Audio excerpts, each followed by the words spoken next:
अमरावती जिल्ह्यात तीव्र पाणी टंचाई जाणवते। मेघाडसह 40 गावात तीव्र पाणी टंचाई आहे। दर्यापूरच्या सामदा गावात टँकरच्या पाण्याकरता लोकांनी गर्दी केली आहे। सामदा गावाला 11 दिवसाआड पाणी पुरवठा केला जातोय। ही दृश्य आपण पाहतोय। अमरावती जिल्ह्यात भीषण पाणी टंचाई, हंडाभर पाण्याकरता या ठिकाणी पायपीट करावी लागतीये। बऱ्याच तास तिष्ठत राहावं लागतंय, तेव्हा कुठं एक हंडा पाणी या ठिकाणी मिळतंय। अमरावती जिल्ह्यामध्ये भीषण पाणी टंचाईचा सामना करावा लागतोय नागरिकांना। मेघाडसह 40 गावात अतिशय तीव्र पाणी टंचाई आहे। दर्यापूर तालुक्यातील सामदा गावात पाणी टंचाई जाणवते।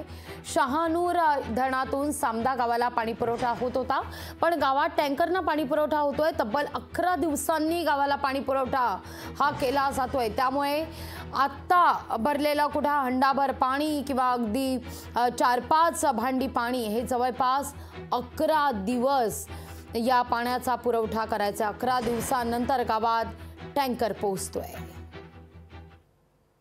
आमच्या गावाला पाणीच्या टंचाई आहे। सध्या टँकर सुरू आहे, पण त्या टँकर एका दिवसाला एकच टँकर आणतात, कोणते दिवस 2 टँकर आणतात।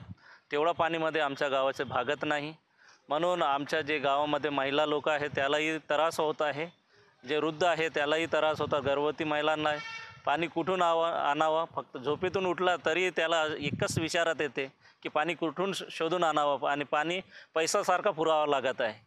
तर किमान सरकारनं जे टँकर मुक्त आणि पाणी टंचाई आमची मुक्त व्हावं याचे नियोजन करावे। दरवर्षी टँकर लावून आमचे भागत नाही, तर पुढच्या वर्षी आमच्या गावाला टँकर लागू नये।